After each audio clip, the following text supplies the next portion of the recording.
रात के ठीक 3:12 हुए थे। मुंबई नागपुर हाईवे का सुनसान हिस्सा। दिसंबर की रात। सड़क पर इतनी धुंध थी कि ट्रक की हेडलाइट भी बस सफेद धुएं की दीवार में खो रही थी। हवा ठंडी थी, लेकिन ट्रक के अंदर बैठे रघुवीर के माथे पर पसीना था, क्योंकि पिछले 20 मिनट से उसे बार बार ऐसा लग रहा था कि उसके ट्रक के पीछे कोई बैठा है।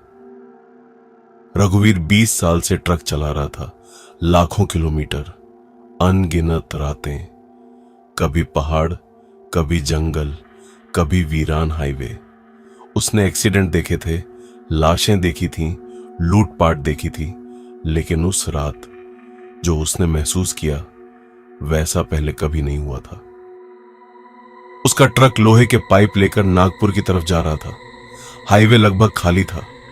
दूर दूर बस कभी किसी ट्रक की पीली लाइट धुंध में उभरती, फिर गायब हो जाती। कैबिन के अंदर बस इंजन की भारी घरघराहट थी और उसके साथ एक पुराना रेडियो जो पिछले 4 साल से खराब पड़ा था। ना आवाज, ना स्टेशन, कुछ नहीं। रघुवीर ने सीट पर थोड़ा शरीर सीधा किया। कंधे अकड़ चुके थे। तभी पीछे से जैसे किसी ने धीरे से सीट पर वजन डाला हो। चूं, स्प्रिंग दबने की आवाज। रघुवीर जम गया। उसने रियर व्यू मिरर में देखने की कोशिश की। पीछे अंधेरा था, कुछ नहीं दिखा। उसने खुद को समझाया, शायद सड़क के झटके होंगे। लेकिन तभी उसके कान के बिल्कुल पास बहुत धीमी आवाज आई। रघुवीर, उसके हाथ स्टीयरिंग पर जम गए। उसने तुरंत पीछे देखा, कोई नहीं।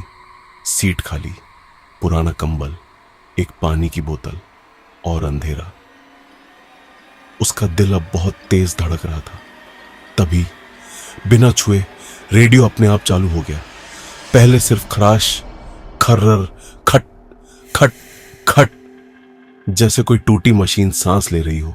फिर अचानक एक आवाज, बहुत टूटी हुई, बहुत दूर से, जैसे किसी कुएं के अंदर से आ रही हो। रघुवीर, उसने झटके से रेडियो की तरफ देखा। आवाज फिर आई और इस बार बिल्कुल साफ। पीछे मत देखना। उसकी सांस अटक गई। उसने तुरंत रेडियो बंद किया। रेडियो बंद, आवाज बंद। लेकिन ट्रक के अंदर अचानक ऐसी खामोशी फैल गई जो और डरावनी थी। कुछ मिनट तक उसने खुद को संभाले रखा, न पीछे देखा, न कुछ बोला, बस ट्रक चलाता रहा। लेकिन अब उसे साफ महसूस हो रहा था, पीछे कोई है और वो उसकी हर हरकत देख रहा है। 10 मिनट बाद उसने सिगरेट जलाने के लिए लाइटर निकाला। हाथ कांप रहे थे। लाइटर जला।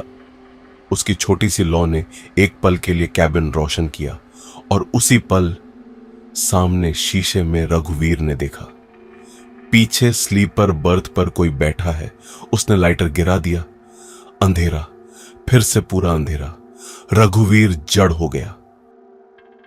अब उसे साफ सुनाई दे रहा था, पीछे से किसी के गीले कपड़ों से पानी टपकने की आवाज। टप टप टप, जैसे कोई बारिश में भीगकर अभी अभी बैठा हो। लेकिन बाहर बारिश नहीं थी।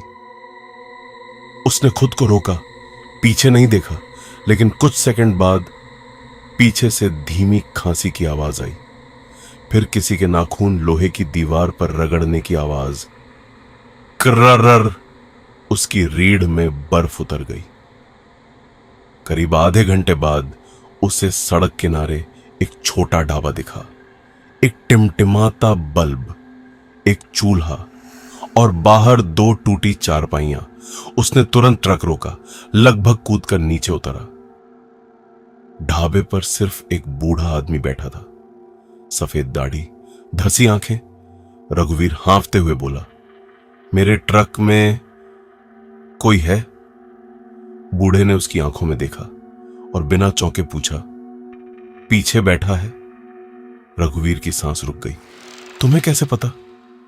बूढ़ा चुप रहा, फिर बोला, पहले ट्रक देख। रघुवीर ने कांपते हुए पीछे मुड़कर अपने ट्रक की तरफ देखा। कैबिन के अंदर वाली लाइट जल रही थी और शीशे के पीछे, ड्राइवर सीट के ठीक पीछे, एक परछाई बैठी थी, स्थिर, हिलती नहीं, बस बैठी हुई। रघुवीर के पैरों से जान निकल गई। वो कौन है? बूढ़े ने चूल्हे में लकड़ी डाली, आग भड़की और उसने कहा, 10 साल पहले यहीं आगे पुल के पास एक ट्रक नदी में गिरा था। ड्राइवर 3 दिन तक कैबिन में फंसा रहा, रेडियो पर मदद मांगता रहा, लेकिन उसकी आवाज किसी तक नहीं पहुंची। जब तक लोग पहुंचे, वो मर चुका था। रघुवीर कुछ बोल नहीं पाया। बूढ़ा धीरे से बोला, लेकिन कहते हैं उसकी आवाज आज भी रेडियो पर सुनाई देती है और वो हर गुजरते ट्रक से लिफ्ट मांगता है। रघुवीर फुसफुसाया, अगर वो ट्रक में बैठ जाए तो? बूढ़ा बोला, फिर उसे मंजिल तक छोड़ना पड़ता है। रघुवीर ने कांपते हुए पूछा, अगर बीच में पीछे देख लिया तो? बूढ़ा कुछ देर चुप रहा, फिर उसकी आंखों में देखकर बोला, तो वो उतरता नहीं। रघुवीर का खून जैसे जम गया, क्योंकि वो पहले ही पीछे देख चुका था। तभी बाहर उसके ट्रक का हॉर्न अपने आप बज उठा। एक लंबी चीख जैसी आवाज। रघुवीर ने ट्रक की तरफ देखा। कैबिन की लाइट बुझ गई, परछाई गायब। वो पूरी रात ढाबे पर बैठा रहा, सुबह होने का इंतजार करता रहा, लेकिन बूढ़ा कहता रहा, सुबह होने से पहले निकल जा, वरना देर हो जाएगी।